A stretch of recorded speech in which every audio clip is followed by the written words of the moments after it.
Well, good afternoon, everyone. Welcome back to the Leadenhall building here in the City of London. Incredible building here for an incredible fight, incredible moment for the sport of boxing. April 30th, the big one, the undisputed lightweight world championship between Katie Taylor and Amanda Serrano, live on DAZN from Madison Square Garden in America. Of course, we all felt and hoped that this event would be a game changer. This event would be iconic, historic, and break the records. And last week, of course, for the pre-sale, we recorded the second biggest pre-sale in the history of boxing in 140 years at Madison Square Garden. Of course, this is the biggest female fight of all time, but it's also one of the biggest fights in boxing. April 30th, the world will stop to watch these two great fighters change the sport and take women's boxing to a new level. Of course, we have a number of guests up with us today. Of course, Joseph Markowski from DAZN, the undisputed world lightweight champion, Katie Taylor, my co-promoter and friend, the great Jake Paul, Amanda Serrano, the seven division world champion, Nikisa as well from Most Valuable Promotions, been a huge part of this promotion. We'll hear from everybody. Before we do, Joe, over to you. It's a big one for DAZN. You guys have continued to back women's boxing, and now we have a real iconic moment on April 30th. Yeah, and I think a fight that transcends not only women's boxing, but has the potential, if we all get this right, to transcend the sport of boxing. The energy in New York last week, the ticket sales that you've mentioned, the turnout from the media today, the reaction on social media, Jake's involvement. There's so many ingredients to this that give it the potential to really cut through. And as you know, when you have an opportunity with a boxing event to cut through into mainstream sport, you want to give it your best shot, and we're determined to do that. We've got a couple of months to do that. We've got a fantastic group of people pushing it, and we're really excited about the opportunity we've got to really celebrate women's sport and go beyond the four walls of boxing. As a broadcaster, I know it's been something of many platforms to support women's sport, but this fight feels different to that. We live in a subscription age and a numbers age. We're seeing already, not just from ticket sales, but social and media interaction as well. This is a big, big fight. Well, I think you and I have been together last week or so over in the States, and you're being stopped on the street to talk about this fight far more than you usually would be for a women's boxing event. So I think you're already seeing that it's cutting through. We're confident, and we look at our numbers and the numbers on social media, look at the numbers on the content we're already putting out, that we've got a fantastic opportunity, as I say, to grow our subscription audience and drive a massive audience on DAZN in many countries of the world, notably here in the UK and Ireland and over in the States. So, huge opportunity, and one that we're really excited about. Well, thank you for your support, Nikisa. Welcome to London. A great turnout in New York last week. You've been a big driving force. I have to give yourself and Sean Palmer from Matchroom props for getting this deal papered and done, and all those long conversations before me and Jake just turned up to take all the credit. But, it's been great working with you guys. Partnerships going well, all pulling in the same direction to make this event as big as we can. Absolutely. Look, this all started because of you and Joe when Jake made his debut on DAZN just 2 years ago. And to think we're here now with the biggest fight in women's history, the biggest fight in boxing this year, is, of course, a credit to Matchroom, to Eddie Hearn, to DAZN, to Katie and Amanda, but also to my partner, Jake Paul, who in a little over 2 years has shaken combat sports upside down and is now sitting here next to you as co-promoter at age 25. So there's a guy on Boxer, I don't know his name, who claims to be the youngest promoter in the UK. The youngest promoter in the UK is sitting on this stage right now, and his name is Promoter Paul. Obviously, you two been big disruptors to the game as well, but do you two feel like you're a little deadly duo out there to, as Jake says on his hat, make boxing great again at first, and I guess not always completely accepted by the boxing community, but both have a passion for the sport, and is this event showing that passion? It's not just about Jake going in there and making money. You actually do genuinely care about the sport of boxing. Jake and I have been very fortunate in our careers today. Mine a lot longer than his, given I'm a lot older.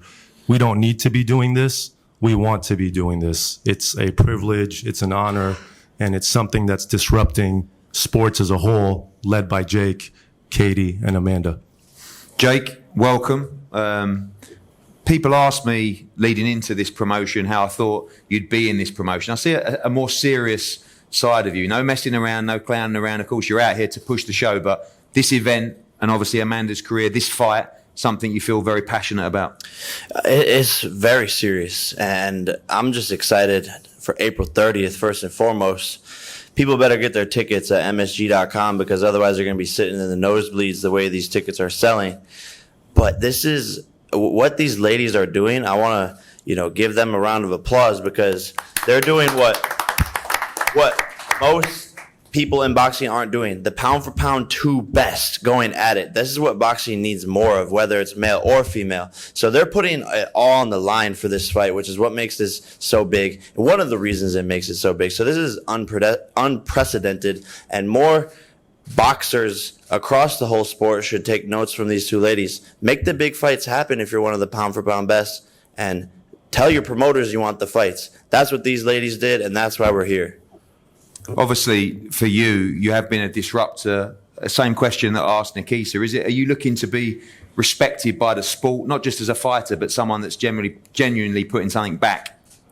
Yeah, I mean, to me, it doesn't matter, because I'm passionate about it. If people want to show respect, then cool. If not, then cool. I'm still going to be here doing my thing. But like the hat says, all I want to do is, bring more to this sport than I took from it. And that's what I'm trying to do. And finally, we just had a joke on the podcast downstairs. I'm sure we'll have a friendly bet nearer the time. But now you're actually a boxer. You're talking about the tactics for this fight. You were talking about watching Katie's fight against Pursoon and how Amanda's going to attack the body as well, but passionately supporting your charge. And you believe that on April 30th, Amanda Serrano will become the undisputed lightweight world champion. I do indeed. Stylistically, and all credit to Katie Taylor. I respect her, and she has an amazing career and is an amazing person. But stylistically, I think the way Amanda comes forward with their body shots, we saw Katie have a little bit of trouble with that against Pursoon. And Pursoon was headhunting, not necessarily going to the body. And that's what Amanda brings. She's a power puncher, coming forward, unlimited cardio. So that's why I'm excited for this. Obviously, it's going to be a great fight, but I believe in Amanda. Well, thank you for your support. We look forward to filling up Madison Square Garden, April 30th on DAZN. Amanda Serrano, the 7 division world champion. Again, talking downstairs, you talked about your hustle in the sport of boxing, the depths that you had to go to stay present in the sport. You talk about fighting for nothing, $1,000 a time, defending your world championship for, I think you said $4,000 or something like that. You finally made it, not just in the purse, but the moment at Madison Square Garden where you will challenge for the undisputed world lightweight championship. Yes, first of all, I want to thank London for having me. It's a beautiful city. And yes, the struggle has been real, and I'm super happy and excited that I finally get to see a little bit of light at the end of the tunnel with this fight with Katie Taylor. We're making history, and that's what I want to do. I want to continue to open the doors for the new generation coming into the sport. I'm a woman for equality, and we all talked about equality on this table multiple times, and we're making history. When we're making history at the Garden, being the first women to headline. We're making the biggest payday, both of us. I think we should just continue and make this fight iconic, make change in this game, and if Katie Taylor is willing, I'm ready and able to make this an equal fight, 12 rounds, 3 minutes. Let's go. I say if we want to make change, I think we should we're on the platform right now, DAZN. We're making headlines. We're talking. We're getting interest, and this is all about equality, and we should make the change right now. So, Katie, are you up for it? 12 3-minute rounds? 12 3-minute rounds. Let's do it like the men. I don't really feel like that will make a huge difference. The event is already iconic the way it is. The fact that the pre-sales are the best, the second best in history, says it all. Really, this fight's even more important than we even realised. And box, this proves to boxing that the perceptions have changed already. Boxing is boxing regardless, and the fight is already iconic the way it is. No, and I understand that it is, but if you want to make a change for the future and get people to notice us and get these promoters to not talk badly about women, I think we need to take a stand. I think we're making a stand the way we're actually fighting each other in the first place. The best fighting the best. This fight is going to be determined the winner of this fight is going to be the best pound for pound female fighter in the world. So we are already making a stand and taking this fight. And my question to you as well, Amanda, about how this fight's going to play out as well. Is aggression the key to this fight? I know you rate your boxing skills as well. Katie has fantastic skills, but you talk about your power, the nastiness in your style as well. Is that your plan, to go and stop Katie Taylor at Madison? My plan is to fight smart, to be smart this April 30th. I know I have all the tools to be Katie Taylor. I just have to go out there and be smart, and the victory will be mine. Katie, I know these are the nights that you dream of as a fighter. You've achieved so much in the sport as well, but these are the ones that you get up for more than anything. Your last 2 fights, I know you haven't been too motivated, but that's business. You've had to take care of this, but this is one you can get your teeth into, and I know you can't wait for April 30th. Yeah, this is a fight that I've wanted from the get-go. Ever since I turned pro, I had my sights set on Serrano. So I'm just so excited this fight is actually happening now. I do genuinely believe that this is the best fight in boxing right now, the most exciting fight in the sport, and the fact that it's a headline in Madison Square Garden, and the fact that the pre-sales were the second best in boxing history. This means that this fight is even more important than we actually realise. It proves that there is a strong appetite in the public for these big female fights. Not only are we breaking the ceiling in female purses, but we have actually changed perceptions in the sport. And if our careers have only achieved that, well, then all the hard days in the gym have been absolutely worth it. I know that there's a huge amount of respect between you both as well, but a little bit of back and forward over the years as well. You want to win this fight, you want to win it bad, I know, for your legacy as well, but part of you wants to prove, and that everybody believes that you are the pound for pound number one. This is the challenge of Amanda Serrano, and one you want to win so desperately. Yeah, definitely. I think, I'm obviously expecting the toughest fight in my career and preparing for that. But I know that I won't be found short on grit. I know I won't be found short on heart. I know my mind can take me to places that I have no right to go, because I've been there before, both in the gym and on big nights, and the whole world has seen me doing it. I don't think anybody's ever asked the question, does Katie have what it takes to go to that place when the fight is in the trenches? That question has been answered. I'm not sure if Amanda has answered that question yet, and I think her legacy will depend on the answer to that question, and I guess we'll find out on April the 30th. Amanda, do you have what it takes to go to the trenches on April 30th required? I have everything. There's no questioning my heart, my skills, my power, my chin. So, and there's nothing I don't think Katie Taylor has that can answer the questions that needs to be answered. I'm a Boricua. I have Latin blood, and I have all the heart in the world. Well, guys, we have a huge amount of media here today, and I'm sure not everyone will get access to the fighters. We'll do our best, but we're going to open to the floor for questions if anyone wants to ask questions to any of the panel here at the top table. Yes, Gareth. I just wanted to ask both promoters, really. Jake Paul, first of all, and also Eddie Hearn. Jake, for all the criticism you've received from boxing purists and the sport for getting into the sport, how important can you play in what you've now adopted to make women's boxing to the same level as men's boxing? Look, I can help for sure, but it's all credit to the women, and especially the two that are sitting up here, creating this historic moment. They're the ones putting their lives on the line, risking it all. So it's really up to them, and I'm just here to help in any way that I can, and as a friend and someone who cares about Amanda Serrano. And to Eddie, some of your rival promoters are saying that women's boxing can't be box office. What do you say to them? Well, just look at the reception that this event has seen. Look at the turnout today. Look at the ticket sales at Madison Square Garden. Look at the ratings. Look at the interest from DAZN and broadcasters.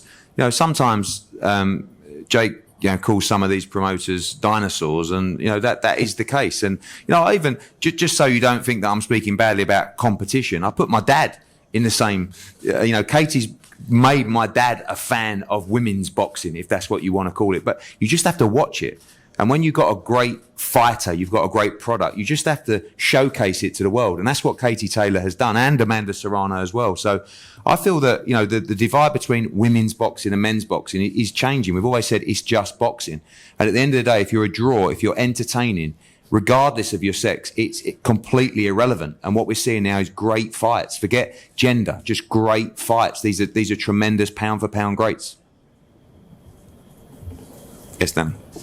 Just a question for both fighters. The fight's being widely marketed as the pound for pound number 1 and number 2. Do you guys believe that your opposite number is the number 2? And if not, who is? Well, I mean, listen, I'm just happy to be in the top 3. I only had 9 amateur fights. The top 3 is Katie, Olympic gold medalist, Clarissa Shields, 2-time Olympic gold medalist.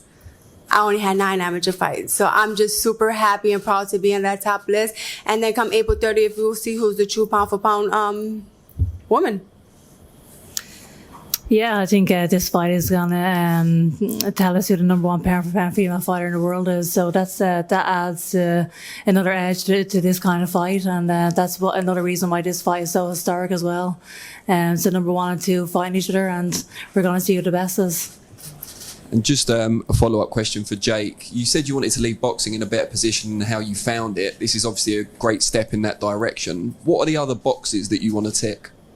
There's so many, you know, the list is too long, but this is a step in the right direction. I think just fighter pay is another big thing, just across the board, both women and men, because boxers are the content creators. They're the ones getting in there and putting on the show. And so I think we should give them more money. You know, I've heard so many horror stories about fighters fighting for peanuts. So, you know, that's first and foremost, but I have more game plans and things that I want to talk about and implement, and put into action over the next year and over the next 5 years, but you got to start somewhere. So it's a slow process. Just Jake using his platform alone at this stage of his career has never been done before. Look at any other fighter, whether it's MMA or boxing, who's pushing other fighters as actively as he is during the, you know, prime years of his own career. So I think that has to be recognized as something that he's going to leave a legacy in, but he's only getting started in doing that. And Amanda is a perfect example of that, but so is Montana Love, who was signed by Matchroom after Jay gave him exposure. Liam Paro, who Matchroom signed after Jay gave him exposure. So that, I think, is a big part of his legacy as well, is promoting other fighters. This one for Amanda and Katie. You really never spent much time together before this whole media tour started. Do you dislike Katie, and Katie, do you dislike Amanda? No, this is business. You know, we're in the same business, trying to be both. She's undisputed. I'm trying to be undisputed champion. Have nothing but the respect for Katie as a champion and what she's done in the sport. So no, there's, I mean, right now I don't dislike her, but come April 30th when I'm in that ring is a whole different story. Then I can go back to liking her. Likewise. And Jake, I suppose, you've obviously had some great accomplishments in your short career in boxing. Where did the day you signed this deal rank in your career accomplishments? Top 3 for sure, 100%. You know, and I was super excited to post about it because it's very historic, and I'll definitely remember, you know, signing Amanda Serrano forever, because what we've already accomplished is pretty surreal, and I'm excited to be a part of boxing history. Question for Eddie or Jake. Is there an official rematch clause in the fight contract? Only if the fight is big enough. I mean, I see this fight happening 1, 2, 3 times. You know, Katie is the champion as well. No automatically triggered rematch clause, but certainly if the fight was big enough, we'd be doing it again.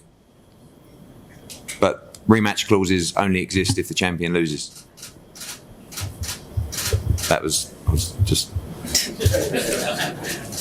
Jake, you started your career against a YouTuber in Comedy Shorts Gamer. You now sit at the biggest table One of the biggest press conferences I've ever seen. For you, how surreal is it to now be sat here for a fight of this magnitude? And Eddie, obviously we spoke about the YouTube events, everyone asked you, to the point where it's brought Jake Paul to this table doing this kind of fight. How mad is that?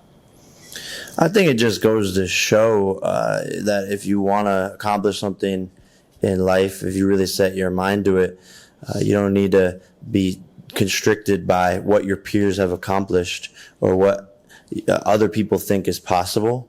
And I think that's what I've done over the past 3 years is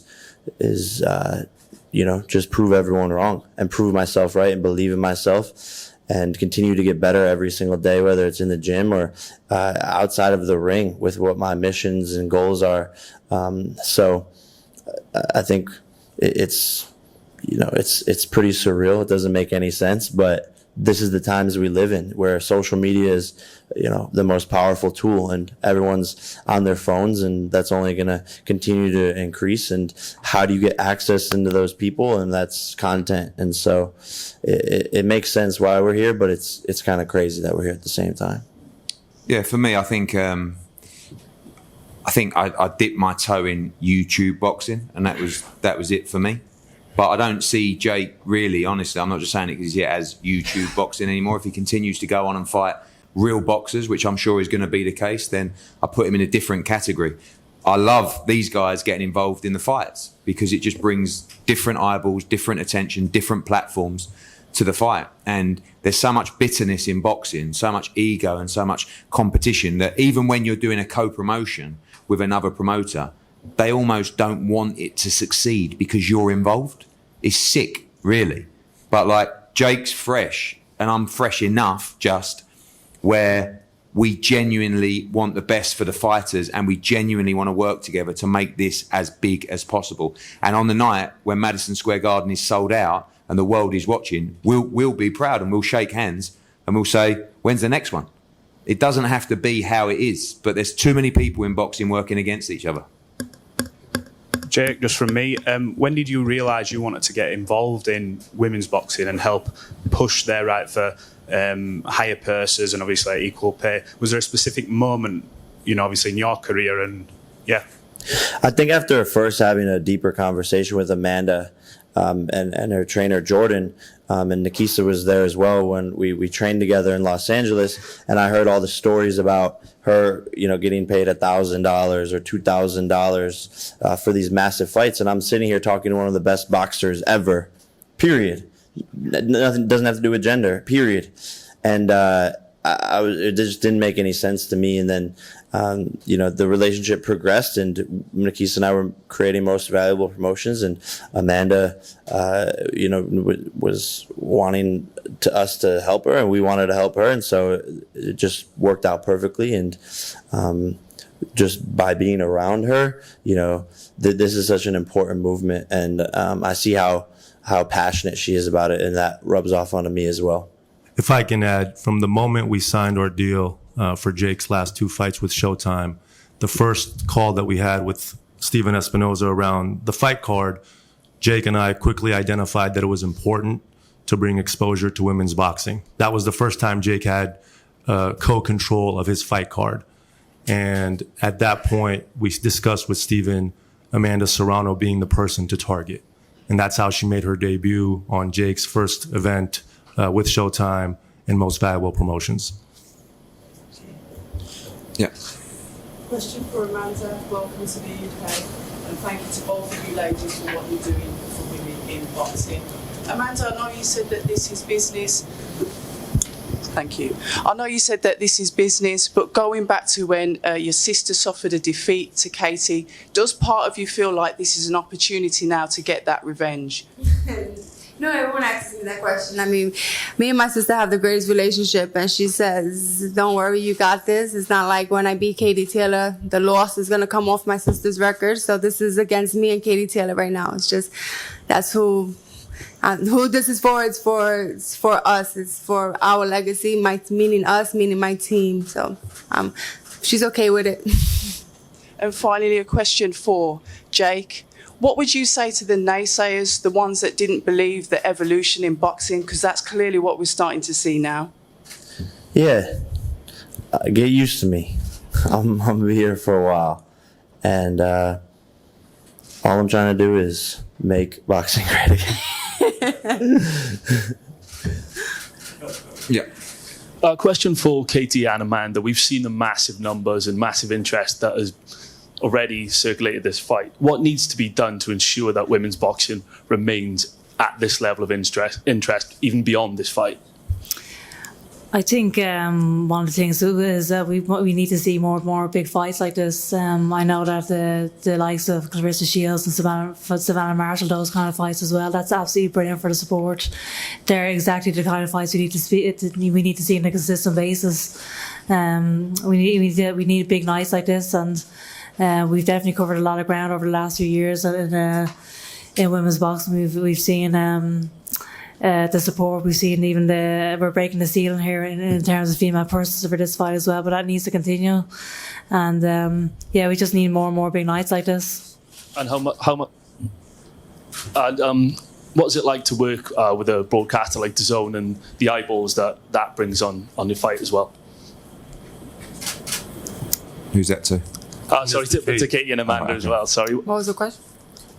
Sorry, what was how the question? much does it mean to you to be working with a broadcaster like DAZN, and how much have they helped you bring extra eyeballs onto this clash?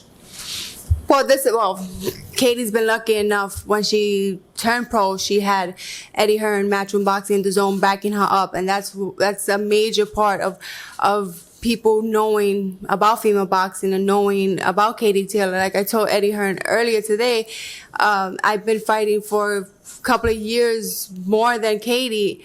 And when Katie came on the scene, everybody's like, have you seen that girl? Have you seen Katie, the Irish girl? I was like, I've been here for years before her. But the zone brought eyes to female boxing, and Eddie Hearn is continuing to put on great championship fights with females. And that's exactly what we need. Coming up into the sport, that's what I needed. I needed someone to push me, a promoter to put me on these platforms so we can be seen. And that's how it's happening now. And I'm super happy. Right now is the time to be a female boxer. We have great champions, and we have great women coming into the sport, and I'm super excited to see the future of female boxing.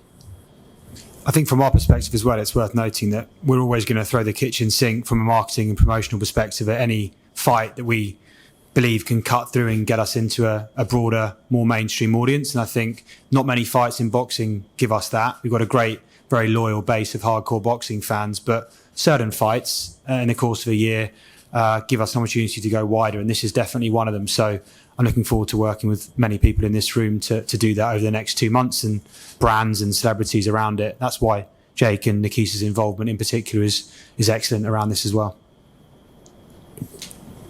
Right, guys, just a couple more. Yep.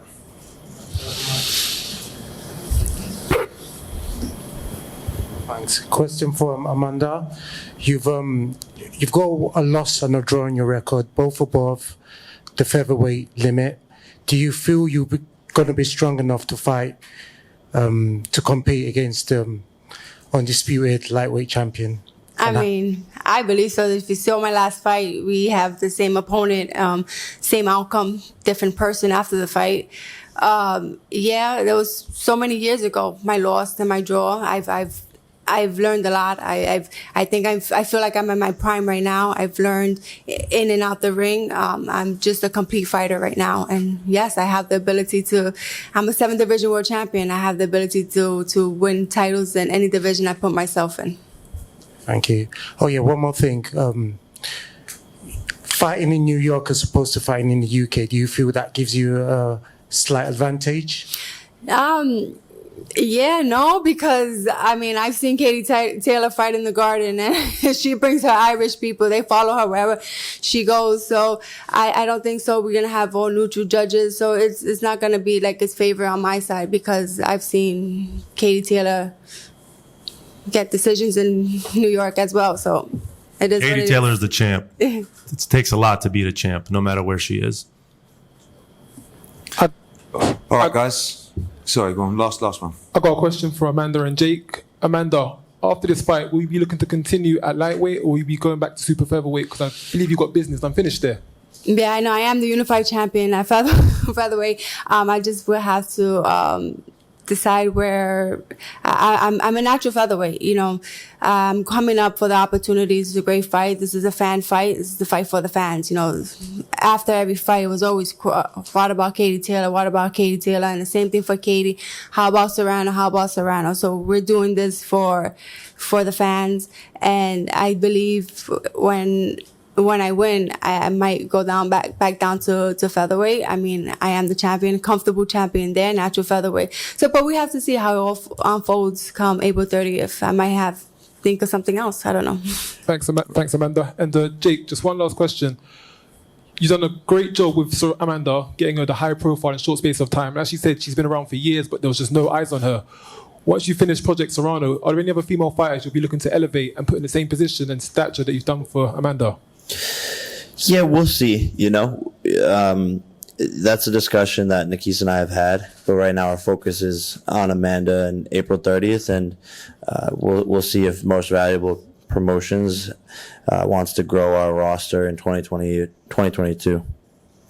Thanks, guys. Thank you to Joe, Katie, Jake, Amanda, and Nikisa. Just to add as well, of course, don't forget Liam Smith against Jesse Vargas, Chief Support, April 30th, and of course, Cruz Dezern against Serrano, another undisputed super middleweight world championship fight on the card. Plenty more to announce over the next week. It's going to be a huge night of action at the Garden, live on DAZN. Thank you all for coming today. It's been an incredible turnout here and in New York for this iconic fight, and we're going to have a head-to-head up here and more media to follow. Thank you.